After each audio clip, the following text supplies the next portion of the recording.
Visão do LED. Análise especial. Fevereiro de 2026. O BCB cumpre a Constituição? Uma análise contábil do dever fiduciário do Banco Central, sem partido, sem ideologia, com dados. Antes de começar, uma pergunta simples. Imagine que você contrata um gestor para cuidar do seu patrimônio. O contrato é claro. Ele deve guardar o valor do que você tem, evitar perdas desnecessárias e garantir que o seu dinheiro não seja corroído ao longo do tempo. Depois de 25 anos, você descobre que o seu patrimônio perdeu 70% do valor. O gestor, por outro lado, está muito bem, e os clientes que ele atende no exterior estão ainda melhor. A pergunta é simples: esse gestor cumpriu o contrato? Não é uma pergunta ideológica. Não é de esquerda nem de direita. É uma pergunta contábil. E é exatamente essa pergunta que fazemos ao Banco Central do Brasil. O contrato. O que diz a Constituição de 1988? A Constituição Federal de 1988, no artigo 164, é direta. A competência para emitir moeda é exclusiva do Banco Central.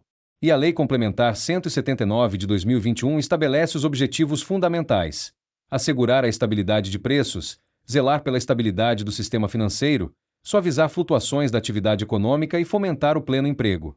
O mandato é claro. O BCB existe para guardar o valor do real e garantir estabilidade. Não para criar volatilidade. Não para financiar especulação. Para guardar. Esse é o contrato. Agora vamos ver o balanço. O balanço. O que os números dizem. Números não têm partido. Débito e crédito não são de esquerda nem de direita. O balanço fecha ou não fecha. O real foi criado em julho de 1994 valendo $1. Em fevereiro de 2026, vale aproximadamente R$ 5,80 por dólar. Uma desvalorização de mais de 480% em 32 anos. Mesmo descontando a inflação americana no período, a perda real de poder de compra do real frente ao dólar supera 70%. Mas o mais revelador não é a desvalorização em si.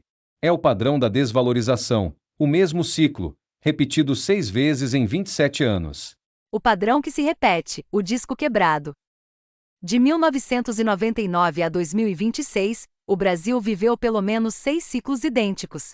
Câmbio sobe, inflação sobe, BCB sobe a Selic, dívida cresce, capital offshore lucra e sai, real se desvaloriza de novo. E o ciclo recomeça.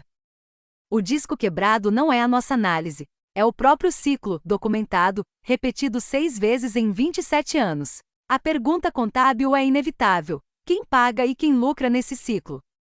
Quem paga e quem lucra?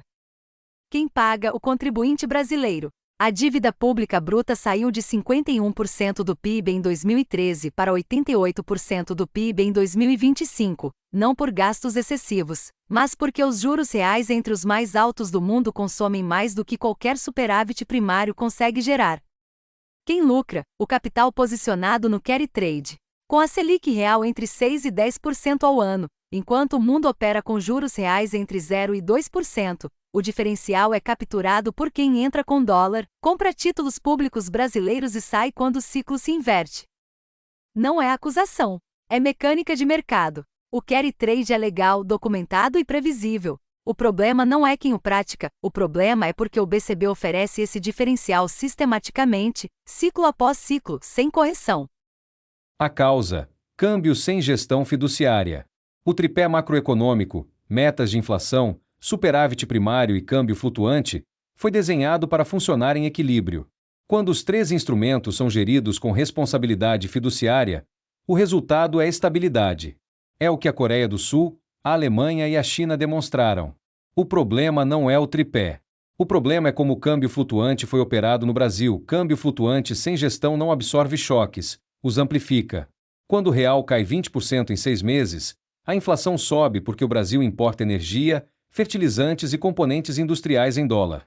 O BCB então sobe a Selic para combater essa inflação, que não foi causada por excesso de demanda, mas pela própria volatilidade cambial que o BCB deixou acontecer. É como apagar um incêndio com gasolina e depois cobrar pelo serviço de bombeiro. O que não foi dito, as moedas que não existiram. O discurso oficial diz que o Brasil teve 9 moedas diferentes entre 1964 e 1994. Essa narrativa é imprecisa. Não houve 9 moedas. Houve uma única moeda sendo cortada e renomeada repetidamente para esconder a inflação acumulada. Era a mesma correção monetária, a mesma inflação, o mesmo câmbio, geridos pelos mesmos agentes, da mesma forma. A troca de moeda não era uma reforma econômica. Era uma operação cosmética contábil. E há um detalhe ainda mais grave: os títulos públicos emitidos antes de 1964, como os bondes da Petrobras com cupom de 7%, não foram corrigidos monetariamente. A justificativa foi que a correção monetária não existia ainda. Mas a correção monetária não era uma lei nova, era o reconhecimento contábil de uma realidade que já existia: a perda de valor da moeda. Em linguagem simples, o Estado pegou o dinheiro, não corrigiu e devolveu moeda podre. Isso tem nome em qualquer manual de contabilidade: inadimplência. A solução: o câmbio neutro como fiel da balança. A proposta não é nova. O economista Luiz Carlos Bresser Pereira a defende há décadas. A China a prática. A Coreia do Sul a praticou durante toda a sua fase de industrialização. A Alemanha a praticou indiretamente através de uma gestão fiduciária ativa do marco alemão. Câmbio neutro não é câmbio fixo. Não é controle de capitais. É gestão fiduciária ativa. O BCB compra reservas quando o real está fraco demais, vende quando está forte demais, mantendo o câmbio dentro de uma banda que reflete os fundamentos reais da economia. O resultado é eliminar a volatilidade especulativa, não o câmbio em si. Com o câmbio neutro, a inflação importada desaparece.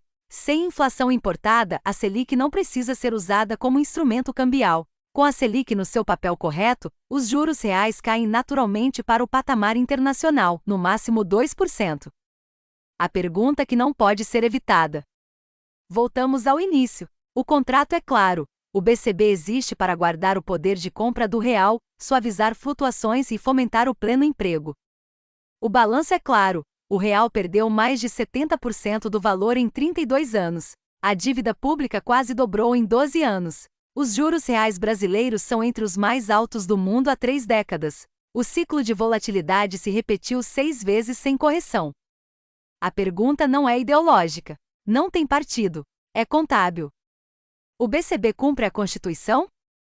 Os dados respondem. E a resposta exige uma gestão diferente, não porque é de esquerda ou de direita, mas porque o contrato diz que sim, o certo continua certo e o errado continua errado.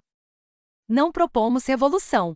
Propomos o cumprimento do contrato que já existe. A Constituição de 1988 determina o dever fiduciário. O tripé de 1999 fornece os instrumentos. O câmbio neutro é o ajuste que falta para que os instrumentos funcionem como deveriam.